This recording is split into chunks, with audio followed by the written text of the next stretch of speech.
Assalamualaikum warahmatullahi wabarakatuh. Bismillahirrahmanirrahim. Alhamdulillahi rabbil alamin. Wassalatu wassalamu ala ashrafil anbiya'i wal mursalin. Wa ala alihi wa sahbihi ajma'in. Allahumma fakkihna fid din wa'allimna ta'wilih. Allahumma fakkihna fid din wa'allimna ta'wilih. Allahumma fakkihna fid din wa'allimna ta'wilih. Allahumma nawwir qulubana binur hidayatika kama nawwaltal arda binurika syamsika abadan abada. Birahmatika ya arhamar rahimin. Rabbi shrah li sadri wa yassir li amri. Wahlul 'uqdatam min lisani yafqahu qawli. Allahumma salli wa sallim ala sayyidina wa maulana Muhammad. Alhamdulillah. Pertama-tamanya kita bersyukur kepada Allah Subhanahu wa taala. Dengan limpah dan karuniaan daripada Allah, dapat lagi kita berkumpul, dapat lagi kita bersama-sama pada malam ini di dalam muzakarah kita secara online menerusi kitab Munyatul Musalli yang dikarang oleh Al-Alimul Allamah Syekh Daud Al-Fatani rahimahullahu ta'ala. Para penonton sidang jamaah surau yang dikasihi oleh Allah Subhanahu wa ta'ala. Perbincangan kita masih lagi berkaitan dengan khusyuk di dalam sembahyang. Yang mana khusyuk di dalam sembahyang ini menghadirkan hati kita khusyuk di dalam sembahyang. Khusyuk hati kita ketika mana kita melaksanakan ibadat sembahyang.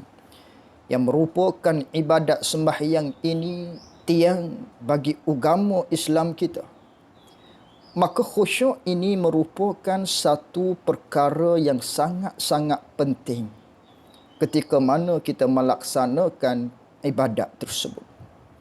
Sungguh pun, sebagaimana kita maklum pada penjelasan kita yang telah lalu menerusi kitab ini, di mana khusyuk ini merupakan salah satu daripada sunat hai'ah di dalam sembahyang. Yang mana sekiranya seseorang itu tidak menghadirkan hati ketika mana sembahyang, dengan bahawa tidak khusyuk, ianya tidak mencacatkan ibadat sembahyang kita dengan bahawa tidak sah sembahyang kita. Tidak. Ibadat sembahyang kita tetap sah. Akan tetapi ibadat sembahyang kita itu tidak sempurna. Maka oleh yang demikian, untuk kita melaksanakan ibadat sembahyang ini supaya sempurna, maka hendaklah kita melakukan beberapa elemen supaya sempurna. Yang pertamanya, iaitulah rukun sembahyang. Yang keduanya, iaitulah sunat ab'ad. Dan yang ketiganya, sunat hai'ah. Maka manakala merangkumi tiga elemen ini di dalam sembahyang kita, maka ibadat sembahyang kita itu sempurna. Maka perbicaraan kita ialah berkaitan dengan khusyuk di dalam sembahyang.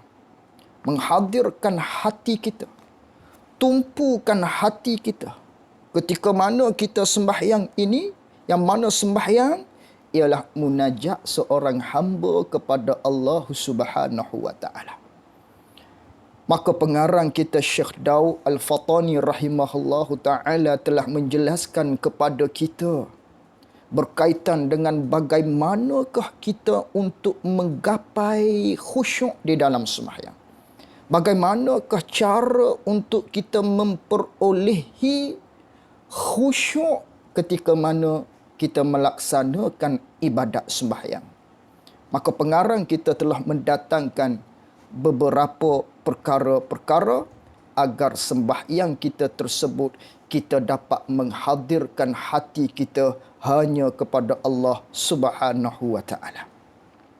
Yang kedua, pengarang kita Syekh Daud rahimahullahu taala juga telah memberitahu kepada kita tentang keutamaan khusyuk di dalam sembahyang ataupun tentang kepentingan kita menghadirkan khusyuk hati ketika mana kita melaksanakan ibadat sembahyang.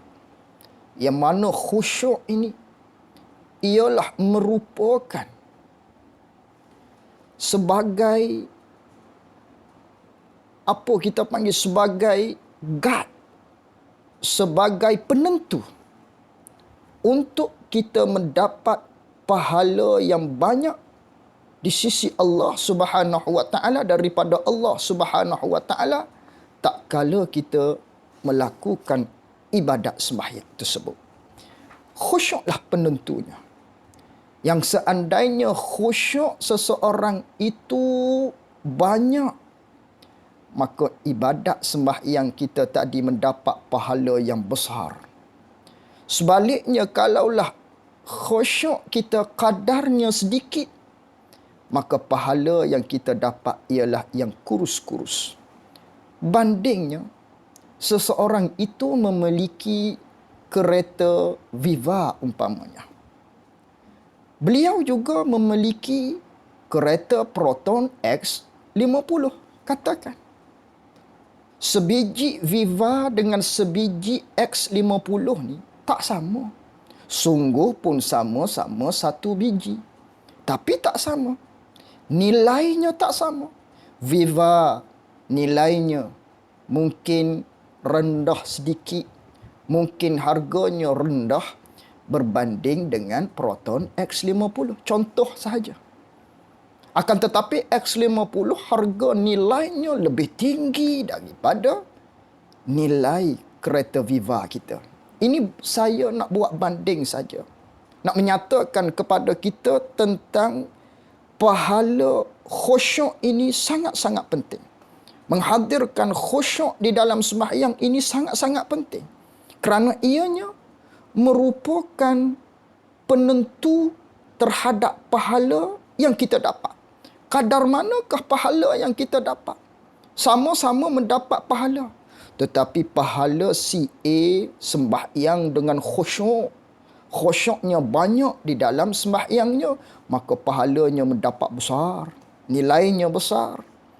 Seseorang itu pula sembahyang tapi khusyuknya sedikit, yang banyaknya lalai, memikirkan kepada perkara-perkara yang lain di dalam sembahyang, maka pahalanya dapat kadar tersebut. Kadar hak dia khusyuk sedikit tadi, maka nilainya tak sama di antara seseorang dengan seseorang yang lain itu. Ini nak menceritakan kepada kita betapa utamanya, betapa pentingnya menghadirkan khusyuk di dalam sembahyang. Lalu tu pengarang kita juga Syekh Daud rahimahullahu ta'ala telah mendatangkan kepada kita, memberi pesanan kepada kita agar kita berusaha sedaya mampu kita untuk mendapatkan kemanisan ketika mana kita melaksanakan ibadat sembahyang ini. Yang mana ibadat sembahyang merupakan tiang agama. Yang mana sembahyang itu ialah perkara yang awal-awal sekali dihisap oleh Allah Subhanahu wa taala. Tentu kita inginkan ibadat sembahyang kita itu yang paling sempurna. Maka berusahalah agar sembahyang kita sempurna. Berusahalah untuk memperolehi, menggapai kemanisan di dalam melakukan ibadat sembahyang. Maka di antaranya iaitulah menghadirkan hati kita khusyuk di dalam sembahyang yang kita laksanakan. Maka pada malam ini, pada siri kuliah pada kali ini, kita akan menyentuh pula berkaitan dengan nilai khusyuk di sisi salafus salih. Bagaimanakah pelakuan ulama-ulama ataupun mereka-mereka daripada salafus salih ketika mana mereka melaksanakan ibadat sembahyang.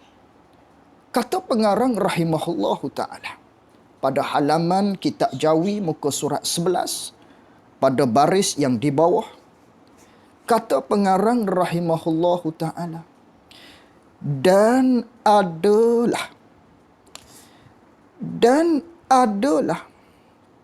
salaf soleh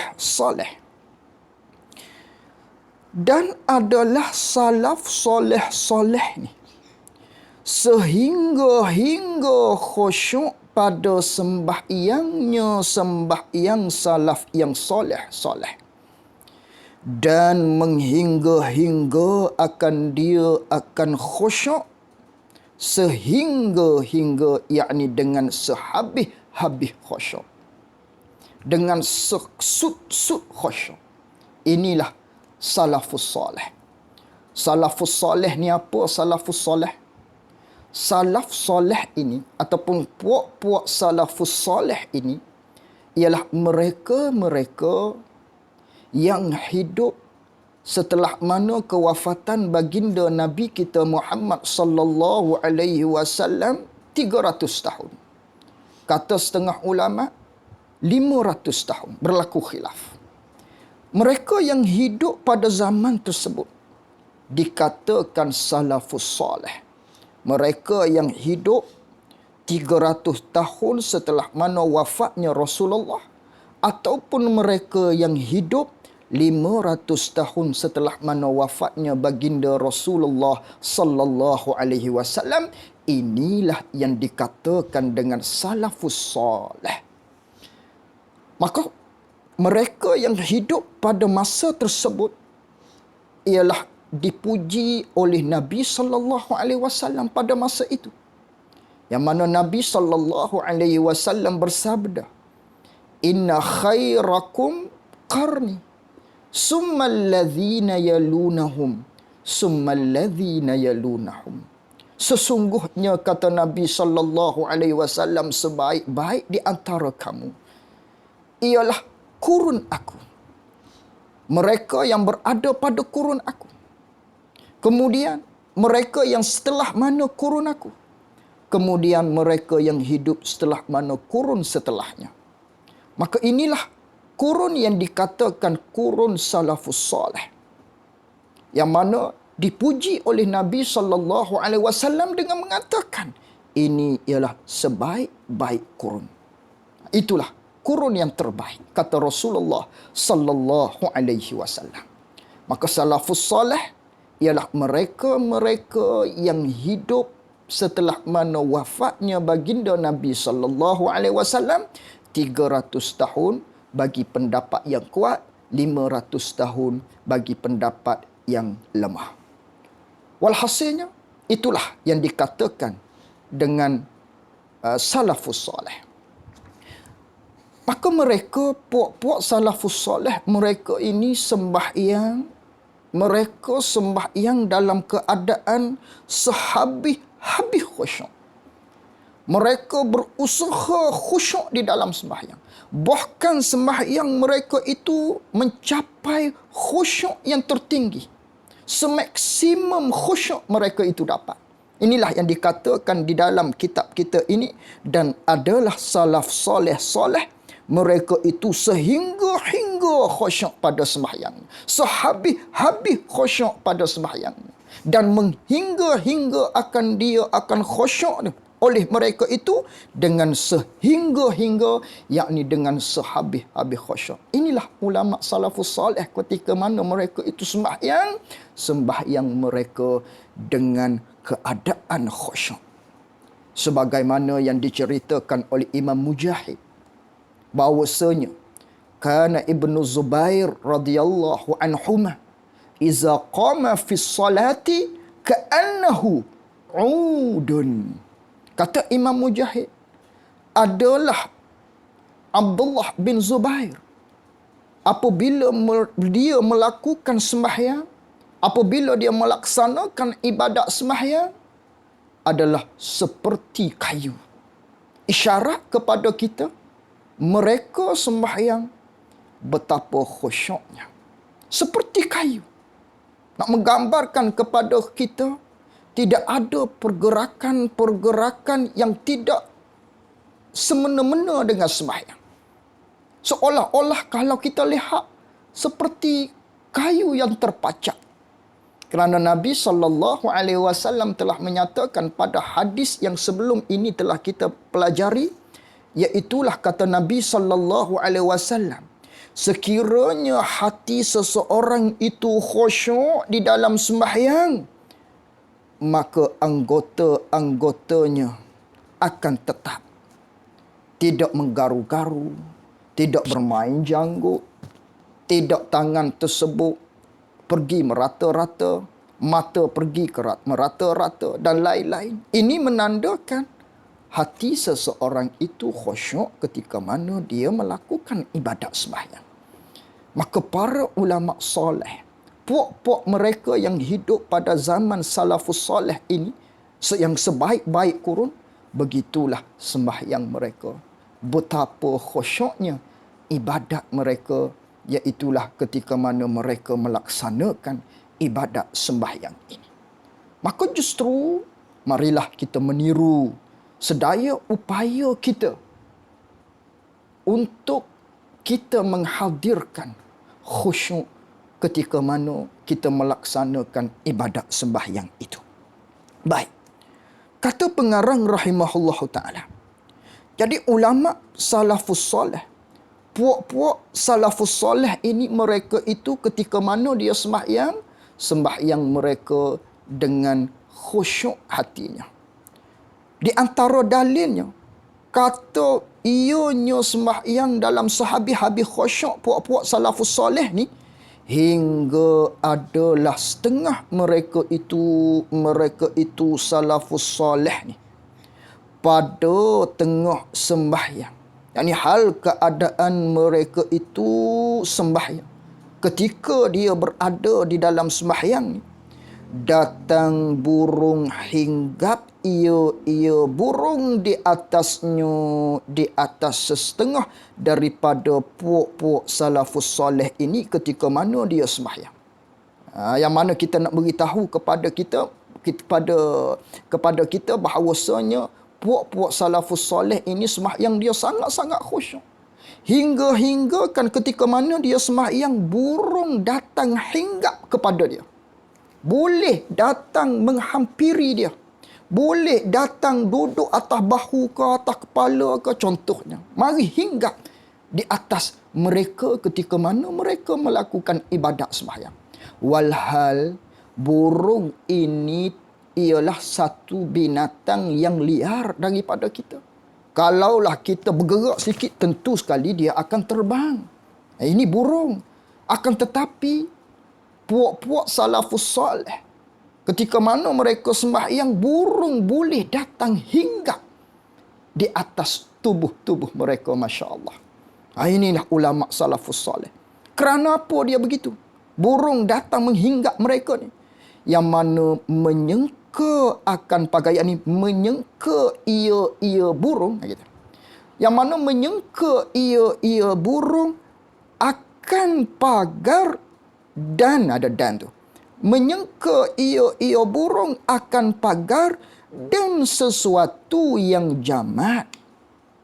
Yang mana burung itu datang menghinggap di atas tubuh badan mereka yang melaksanakan ibadat sembahyang, yang ialah puak-puak salafus soleh ini, ialah merupakan satu cerita nak menggambarkan kepada kita betapa khusyuknya mereka ketika mana mereka melaksanakan ibadat sembahyang. Burung datang menghinggap tubuh mereka, yang mana burung menyangka bahawasanya itu ialah pagar, ialah dinding, ataupun ialah sesuatu yang jamat. Sesuatu yang jamat maksudnya sesuatu benda yang keras. batu kah, pagar batu kah contohnya, benda yang keras. Kayu kah kita kata, benda yang keras. Oh, ingat ke benda tu rupa-rupanya manusia. Kerana apa begitu tu? Kerana kelakuan seseorang yang sembahyang tadi, yang mana khusyuknya hati mereka. Betapa tetapnya anggota mereka. Kalau kita tak, oh kita tergoyang-goyang. Mari nyamuk rasa nak tampar dan sebagainya, rasa nak picit dan sebagainya. Itulah kita. Tapi salafus soleh, mereka itu sembahyang hal keadaan betapa khusyuknya hati mereka sehingga burung dapat terbang menghinggap mereka. Mereka itu yang mana burung menyangka itu ialah pagar ataupun kayu ataupun sesuatu yang keras.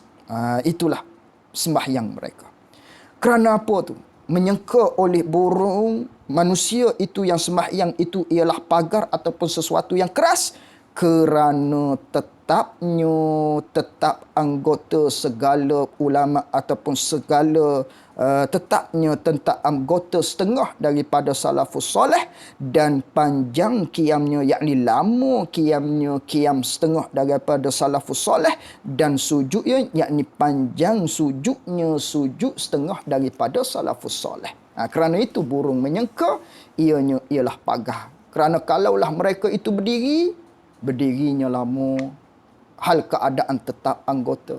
Kalau kata sujud, duduk dalam sujud, burung menyangka itu ialah batu. Kerana apa? Kerana lamanya mereka sujud dan juga tetap anggota mereka tidak bergerak sana sini dan sebagainya. Ini ialah menggambarkan kepada kita kekhusyuan berkaitan dengan ibadat sembahyang puak-puak salafus soleh. Inilah nilai khusyuk di sisi puak-puak ulama salafus soleh. Baik. Dan adalah dalil laginya, dan adalah setengah daripada mereka itu salaf soleh. Cerita lagi. Dan adalah setengah daripada mereka itu salaf soleh. Berkata ia setengah daripada salaf soleh ini, dia berkata bagi ahlinya, ahli bagi salaf soleh. Mereka itu kata pada ahlinya, yakni keluarga dia, iaitulah isteri dia dan anaknya, anak salaf soleh. Apa yang dia kata pada isteri dia? Apa yang dia katakan kepada anak mereka tadi? Apabila masuk aku kepada sembahyang, kata mereka, kalau aku manakala masuk dalam sembahyang, dia pesan pada ahli dia, keluarga dia, anak isteri dia, kalau aku sembahyang, maka perbuat olehmu, hei isteriku, ataupun hei anakku, wahai anak kalau abah sembahyang, wahai isteriku kalaulah abang sembahyang, perbuatlah olehmu barang yang betapa kehendak kamu. Buatlah apa yang kamu nak buat kalaulah aku berada di dalam sembahyang. Apa maksud buatlah apa betapa kehendak kamu tu? Yakni daripada mengangkatkan akan suarakah ataupun dan hingar-bangar, yakni nak buat bising pun ikut mulah. Buatlah apa kehendak kamu pun. Aku kalau aku sembahyang, aku takkan mempedulikan perkara-perkara yang lain. Aku jadi tak dengar dah. Kerana hati aku hanya tumpu kepada Allah. Hati aku hanya tadabbur kepada bacaan-bacaan yang aku baca ketika mana aku melaksanakan ibadat sembahyang. Maka oleh yang demikian, perkara-perkara luar daripada sembahyang, aku tak khabar dah. Aku tak peduli dah. Tak masuk dah di dalam sembahyang aku, kerana sembahyang mereka tadi betapa mencapai khusyuk. Khusyuk yang paling tinggi.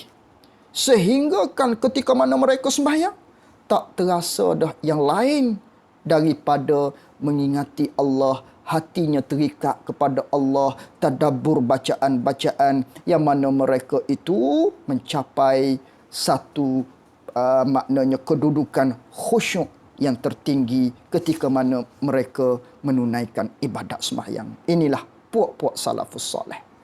Begitu juga yang berlaku kepada Urwah bin Zubair. ketika mana beliau disarankan oleh tabib, oleh pihak perawatan, yang mana beliau ketika itu mengalami kesakitan, disarankan supaya minum arak agar menjadi ubat bius supaya tidak sakit kerana nak kerak kaki ni. Maka kata Urwah Ibn Zubair, tidak sama sekali. Kalau kamu nak kerak kaki aku untuk ubati kaki aku yang sakit ini, maka nanti ketika mana kamu lihat aku sedang sembahyang, maka kamu keraklah. Ketika mana aku sembahyang, kamu keraklah. Kerana bahawasanya pada ketika itu, aku tidak akan rasa lagi sakit sedikit sekalipun. Tak rasa sakit dah. Kerana apa tu? Ini khusyuknya mereka ketika mana mereka melaksanakan ibadat sembahyang. Kita macam mana kita? Cuba kita hatuk pada diri kita. Adukan kepada diri kita. Nisbahkan kepada diri kita. Adakah begitu? Dah. Oh, kalau kita lah, maknanya nyamuk datang ketik pun, datang gigit pun, oh terasa. Nyamuk ni sudah sembahyang nanti siap. Aku khenyik kamu. Aku pijak-pijak mu. Tunggu. Begitulah kitanya. Tapi ulama salafus salih dah. Tengok betapa hebatnya khusyuk mereka. Nak kerak kaki tu, hingga kalau nak kerak kaki seolah-olah viusnya tak khabar dah. Iaitulah ketika mana dia melaksanakan ibadat sembahyang. Masya Allah. Mudah-mudahan Allah Ta'ala kurniakan kepada kita kemanisan di dalam melakukan ibadat sembahyang tersebut. Itu ulama salafus salih. Inilah puak-puak salaf salih. Yang berlaku kepada sahabat-sahabat, yang berlaku kepada tabi', berlaku kepada tabi'ut tabi'in. Baik.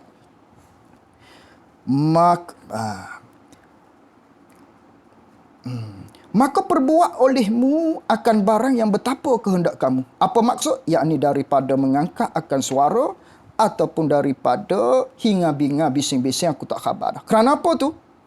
Membuatlah apa sekalipun, kalau aku sembahyang ni dia pesan kepada ahli keluarga dia, maka aku, yakni aku ni kata dia, bahawasanya tiada tahu, tiada khabar aku dengan dia, dengan hinga bangar yang kamu lakukan ketika mana aku berada di dalam sembahyang. Ini menggambarkan khusyuknya mereka ketika mana mereka melaksanakan ibadat sembahyang. Habis kat situ. Baik. Kisah yang seterusnya. Dan adalah setengah daripada sahabat radhiyallahu anhum pula. Setengah daripada sahabat radhiyallahu anhum pula. Siapakah sahabat di sini? Abu Talhah. Riwayat ni ialah maknanya cerita tentang Abu Talhah. Cerita tentang Abu Talhah. Adalah setengah daripada sahabat radhiyallahu anhum terkena kepada Abu Talhah. Maksudnya, sembahyang ia sahabat radhiyallahu anhum ni di dalam kebun pohon tamar.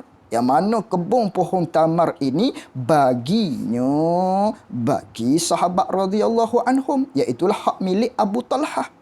Sahabat Nabi SAW, dia sembahyang di dalam kebun tersebut. Yang mana kebun tu ialah milik dia. Maka terbang burung daripada satu pohon kayu kepada satu pohon kayu yang lain. Tiba-tiba manakala dia sembahyang, maknanya apabila dia sembahyang, tiba-tiba terbang. Tiba-tiba terbang satu burung ke arah pohon kayu yang berada di dalam kebunnya, berterbang kepada pohon kayu yang lain. Daripada satu pohon kayu yang berada di dalam kebunnya, berterbang burung itu kepada kayu yang lain, pada pohon kayu yang lain. Begitu. Lalu tu, ni dia tengah dalam sembahyang, iaitulah Abu Talhah ni. Lalu tu, dan jadilah ia sahabat radhiyallahu anhum tu. Ia setengah daripada sahabat radhiyallahu anhum tu, yang ialah Abu Talhah ni. Maksudnya, jadilah ia menilik kepadanya, kepada burung itu. Burung mana? Burung yang terbang daripada satu pohon kepada satu pohon kayu yang lain. Dia tengok. Jadi duk tilik kerana melihat kepada burung duk terbang tadi. Yang mana dia sedang berada dalam keadaan sembahyang. Yang mana dia sembahyang dalam kebun tu. Lalu tu, jadi lihatlah dia. Melihatlah dia ke arah burung itu yang berterbangan tadi. Maka melalai akan dia, akan setengah daripada sahabat tadi yang sembahyang di kebun tu, melalaikan akan dia daripada sembahyangnya, yakni dengan sebab burung tadi yang berterbangan tadi, daripada satu pohon kayu tama kepada pohon kayu tama yang lain. Lalu tu melalaikan dia, bawa kepada dia galik, bawa kepada dia leka, bawa kepada hatinya tak khusyuk, kerana lantaran daripada duk memandang, melihat kepada burung yang terbang daripada satu pohon kayu kepada pohon kayu yang lain. Maka lalai dia, galik dia, tak khusyuk hati dia. Dah begitu, maka tak kala ketahui akan diri setengah daripada sahabat radhiyallahu anhum tu. Manakala dia tahu, dia khabar bahawasanya dirinya lalai, dah dia tahu, Allah, aku sembahyang tadi, maknanya lalai aku tadi tu. Setelah mana dia beri salam lah, lalai aku tadi. Aku lihat pada burung tadi. Ada lalai. Maka sukarlah ia. Sedih hatilah ia. Sukar maknanya sedihlah dia. Berasa serabutlah ia setengah daripada sahabat radhiyallahu anhum, iaitulah terkena kepada Abu Talhah tadi. Sedih hatilah, berasa serabutlah atasnya, atas lalai tadi, kerana duk lihat kepada burung tadi. Dah tak kala begitu, mari serabut dalam hati dia, maka dijadikan kebunnya, kebun hak milik dia tadi tu, milik setengah daripada sahabat radhiyallahu anhum tu, menjadikan sekalian, semua sekali, menjadikan sabilillah. Kerana apa? Kerana ia kebunnya tadi tu melalaikan akan dia, akan setengah daripada sahabat radhiyallahu anhum, melalaikan daripada sembahyangnya, sembahyang setengah daripada sahabat radhiyallahu anhum.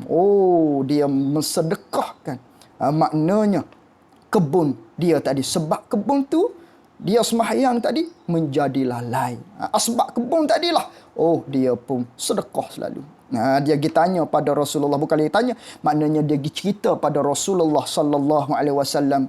Dia beritahu pada Rasulullah tadi, aku sembahyang, ada burung terbang. Dia cerita.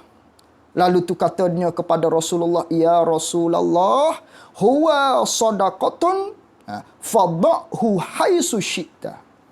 Ya Rasulullah, aku menjadikan kebun ini ni sedekah, maka kamu buatlah, nak buat apa? Dia mewakafkan pada jalan Allah kebunnya tadi. Kerana apa?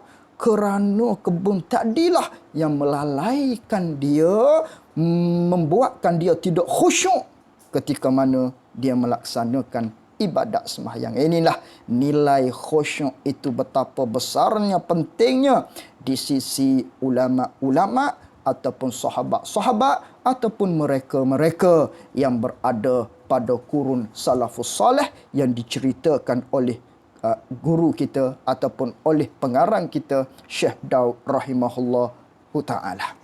Demikian lagi, begitu jugalah kata dia. Demikian lagi pada setengah naskhah, demikianlah kita.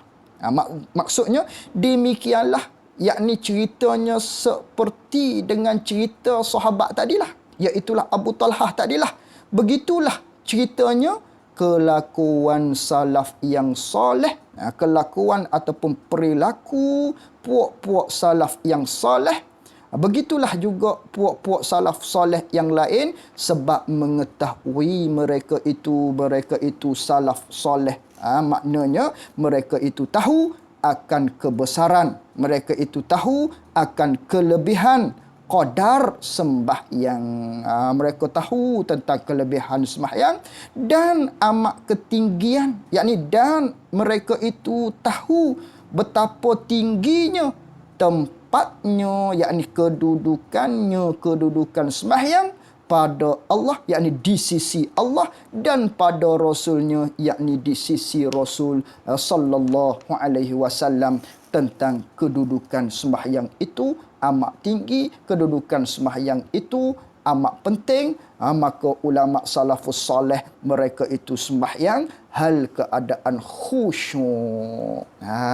Begitulah keadaannya puak-puak ulama salafus soleh. Jadi begitu maknanya betapa kita nak menggambarkan kepada kita nilai maknanya khusyuk ini sangat-sangat penting. Maka berusahalah kita sedaya upaya kita agar kita dapat mencapai khusyuk di dalam sembahyang kita. Hadza wa billahi taufik. Assalamualaikum warahmatullahi wabarakatuh. InsyaAllah kita akan bertemu kembali pada siri-siri yang akan datang.